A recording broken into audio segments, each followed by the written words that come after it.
Napahiya dahil itinama itong kasinungalingan ni dating Presidente Rodrigo Roa Duterte. Una, ng PIDEA, itinama siya ng PIDEA, walang ganyan, nag-iimbento lang siya. Itinama siya ng PNP, walang listahan na kasama si PBBM dyan. At prinangka siya dito ni Romualdez na baka binubudol mo lang kami. Diba? Baka budol lang pala itong pinagagagawa ni Duterte na parang sirain itong estado, no? Nananahimik itong estado and then sisirain. Ibig sabihin, pinupunto dito ni Romualdez, itigil mo yung pagsisinungaling mo. Itigil mo yung plano mo na patalsikin itong si PBBM. Ano ba yung intention dyan? Bakit gusto mong matanggal sa pwesto itong si PBBM? May gusto ko bang ipwesto dyan? May ginawa ba sa yung masama? Wala namang ginagawang masama. Sa'yo okay lang, maintindihan mo pa pag may ginawang masama eh. Pero may natatandaan ba kayo na ginawang masama ni PBBM dito kay Duterte para i-disrespect? Hindi niya igalang itong presidente? Ako wala akong natatandaan na may ginawa si PBBM eh. Respectful pa sa kanya. Ipinagtatanggol pa siya. Binibigyan pa siya ng oras na makausap, di ba? Anong ginawa ni PBBM na para gawing i-deserve o gawing deserve siya dito sa ginagawa na ito ni Duterte? Wala tayong matatandaan ang ginawa niya yan. And then yun pa pala ang babalik, ang pagsisinungaling. Anyway, nasa balita ng GMA News Online, Romualdez to Duterte, hindi lang si PRD ang pinapatungkulan dito ha. Yung iba pa pong miyembro ng Duterte family. Stop lying. Itigil nyo yung pagsisinungaling nyo at plotting Marcos's ouster. Itigil nyo yung plano ninyo na patalsikin si Pangulong Bongbong Marcos dyan in the first place. You have to respect yung demokrasya ng Pilipinas. Hinadal siya ng 31 million Filipinos para maging presidente sa loob ng 6 na taon. Diba? May ginawa ba sa inyong masama? Walang ginawang masama sa inyo. Tamad ba ang presidente? Hindi ba nagtatrabaho ang presidente? Definitely hindi. Mali yung inyong mga aligasyon dahil makikita mo everyday mayroong mga accomplishments na ginagawa ang ating presidente. So kung sinasabi nyo tama, di katinungalingan yan. Speaker Martin Romualdez on Monday called on former President Rodrigo Duterte and his son, si Davao City Mayor Sebastian Duterte. Ayun pa rin nagsasabi na mag-resign si PBBM, itong si Baste. To stop lying to the public about charter change among other budol-budol stories, saying such actions are aimed at ousting President Ferdinand Marcos Jr. Kita mo na. Ang punto nitong rally na ito dyan sa Davao City, itong People's Initiative.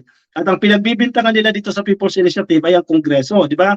Ang House of Representatives in particular, ang grupo ni Romualdez. Pero bakit ganon na si PBBM, yung binira nila, si PBBM, yung binanata nila dyan sa prayer na yan, sa vigil na yan. Eh dapat si Romualdez ang binanata nyo. Dapat ang House of Representatives ang binanatan nyo. Bakit si PBBM?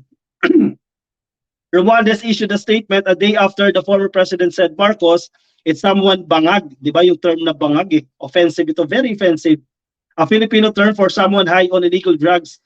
Duterte also said Marcos was on the narco list of the Philippine Drug Enforcement Agency na pinasinungalingan na siya ng PDEA. Sebastian, on the other hand, called on Marcos to step down as president if he has no love and aspiration for the country. So yung ginagawa pala ng PBBM ngayon, wala lang. Hindi pala para sa bansa, no? Para sa self-interest lang. Ganyan ba ang gusto nila palabasin dyan? So unless you have proof na yung mga aligasyon ninyo na kung bakit nananawagan dyan na sa ating mahal na Presidente Ferdinand Marcos na bumaba sa pwesto, sana mag-isip-isip muna kayo. Mag-isip-isip muna kayo na ilabas yung mga pruweba. Exactly. Yun yan sinasabi dito eh. Gumagana yung ating justice system. Functional yung ating justice system. Kung meron kayong reklamo, isang pa ninyo. Kung meron kayong ebidensya, dyan magkakaalaman, di ba? Managot ang dapat managot. Since you have all the resources, may mga pambayad kayo ng magagaling na abogado, o kung ano man pong kinakailangan ninyo dyan, isang pa ninyo yung case na yan. Di ba? Para may managot. Kasi alam natin, hindi totoo, yun lang. Kung hindi mo pala totoo, wala kayong hahabulin. Kung hindi totoo yung pinagsasasabi ninyo, yun lang. Hindi kayo magsasampa talaga ng kaso kasi hindi nga totoo. Wala kayong mga batayan. Wala kayong mga hawak na ebidensya. Baka ganun niya. Yan ang pinupunto ni Romualdez dito sa kanyang statement. Romualdez made these remarks during the party's leaders caucus late Sunday night coinciding with the kick-off rally for Bagong Pilipinas dyan po sa Quirino Grandstand. Tigilan nyo na yung mga budol-budol nyo, di ba? Sabi ni Romualdez. In fairness kay Romualdez, matapang ito ha. Dapat seryoso na tayo at igalang na lang natin ang ating presidente na nagtatrabaho ng maigi. Yun, kung tamad yan, birahin ninyo ng birahin. Kung hindi nagtatrabaho ng maigi, birahin ninyo ng birahin. Kaso masipag eh. Masipag siya at talagang tinatrabaho niya yung magagandang buhay para sa mga Pilipino. At saka tapos na yung term niya, di ba? Tapos na yung termino ni Duterte. Swerte na pa, hindi madaldal si then President Noynoy Aquino, no? Hindi siya pinakialaman eh. Nirespeto siya. Anong ginawa ni Noynoy diyan? Nag-abroad. Hindi nagparamdam sa kanya. 'Di ba? Eh ganoon din sana ng pagiging respeto niya kasi tapos na yung 6 na taon niya eh. So hayaan niya yung bagong leadership na manungkulan eh. Kasi sa speech niya eh, para yung commanding pa rin siya ng armed forces eh.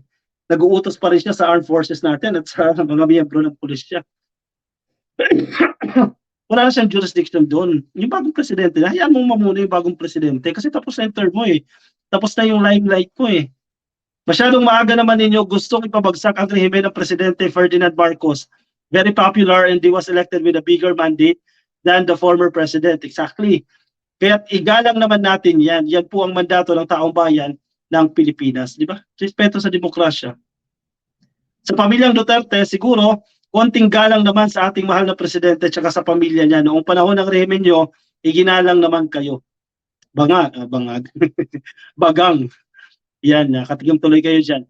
The PDEA on Monday already denied that the president was ever on its drug list. Okay, na-discuss na natin yan ka-coffee.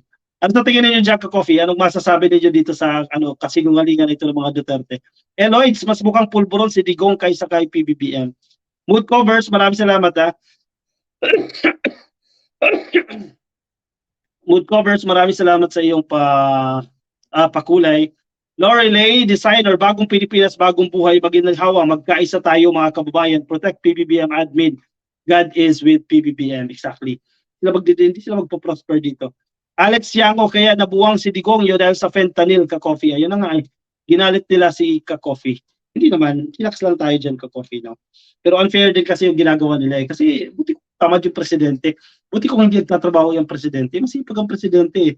And then ganyan ang gagawin nyo, di ba? Kaya si Conde, happy viewing po sa inyo. Kay Mariel Soriben, shoutout po sa inyo. Kay Rafi Gumayagay, nakikinig din po sa atin sa Facebook. Maligayang panonood po sa inyo. Matibay yan, masamang damo, sabi ni Armand Carl Cañete. Pero sabi niya, mahina na siya, di ba? Kasi 80 years old din siya. Sana nga mag-chillax na lang siya eh.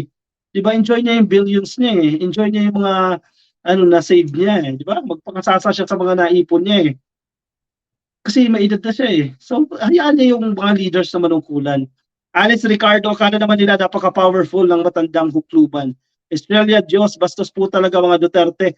Lalo ba ang ama nila? He all knows it's where. Sa look niya, sa kanyang speech, siya ang bangag siya. Ay, hindi mo mapasiwari eh.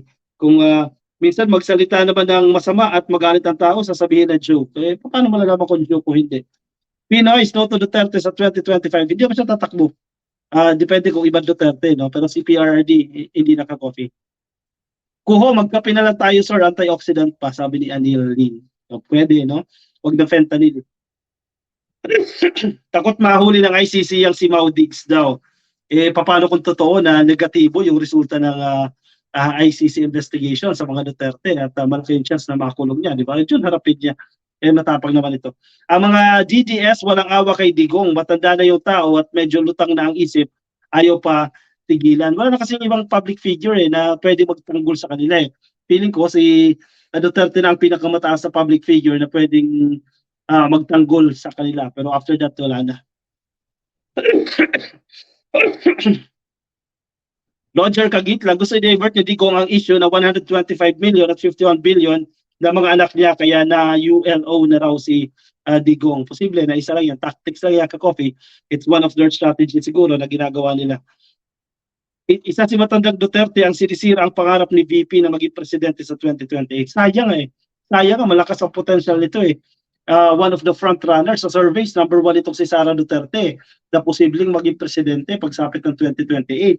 Pero dahil sa mga nangyayari, unti-unti nang nawawasak itong potential na ito dahil sa ginagawa ni Duterte. No? Hindi niya iniisip yan eh. Makasisira yan sa karir ng kanyang anak. Pero sige, tuloy pa rin po itong si Duterte sa kanyang mga pinaggagawa. Pamagura, shoutout po sa inyo. Sa Facebook kay Nelia Gorospe, happy viewing po sa inyo. Jake Franco, yan ang bakit dito lang na tumaas pati sa ibang bansa. Fentamaw talaga kayo, sabi ni Jake Franco. Lori Mamawag, happy viewing po sa inyo. Kay Miriam Henry, 51 billion ni Pulong, asaan napunta? Isa ka ring lutang. Ayun. Pagpaliwanag. Ma'am Yolanda sorry. Ma'am Yolanda Yamada, may Yolanda Tamunda rin kasi. Happy viewing po sa inyo ha, Ma'am Yamada. incompetent naman si Sara, yun lang. Kung malakas siya sa survey, kawawa din tayo kung incompetent siya. Siya ay mahahalal bilang presidente, di ba? Will Aquino, oy, baka bakong mukha ni Duterte, bako mukha ni Duterte, compliments of fentanyl. Resulta ba yan ng fentanyl? Hindi pa naman gumagamit kasi allowed naman siya, ka-coffee, di ba? Pinapayagan naman siya. Actually, approve nga siya ng FDA. Pero pag nasobrahan ka, imagine, na taong ka nang umiinom nito, definitely, may serious effect yan talaga. Kaya nga sabi ni PBBM dyan, protektahan ang kalusugan ni PRRD. Alagaan ang kanyang doktor dahil seryoso nga yung naging effect nito. Kaya ganyan na mag-isip si Duterte dahil sa gamot na kanyang iniinom. Raketerang Pinay vlog, oy, malakas siya sa survey pero incompetent siya. Sabi ni Raketerang Pinay. Number 1 siya, hindi siya napapalitan dyan eh. Ayan, mental effect daw, sabi ni Lori Mamawag. Ayan, okay na yung audio natin. Sorry kanina ha, nagloko yung ating audio. Yung nakita ko sa mukha ni Digongyo, nakita ko rin sa mukha ni Bato, nervyos sila sa ICC. Sana mas, ilabas ni PBBM, kaunting sungay niya ka-coffee para hindi siya ginaganyan eh. Kasi hindi sila natatakot eh. Abuso eh, kasi masyadong mabait itong si PBBM. Nakakalungkot lang itong si Ivy Marcos. Alam niya lang mabait si PBBM, hindi siya paprotektahan, di ba? Sa kabila pa siya kumakampi. Dear Charlie, Sara cannot manage to be a president, pero alam niyo naman ang mga kulto, di ba niya sila marunong sa analysis, sabi ni Dear Charlie. Nakalulungkot naman ang nangyayari dito sa Pilipinas. Pero I think under control pa rin po ito. Ang presidente nga, di ba, nanawagan na siya sa Senado na magtulong-tulong na, and even the COMELEC din ihininto na itong pag-handle dito sa People's Initiative dahil divisive nga ito. At habang bago umalis ang presidente, isinettle niya muna itong usapin na ito. Anyway, sige, baka na sa Facebook po kayo at hindi pa kayo naka-follow sa ating Facebook page, patuloy na lang po follow. At kung nasa YouTube po kayo, ay paklik lang po ang subscribe. Sige, move on tayo sa ating next topic.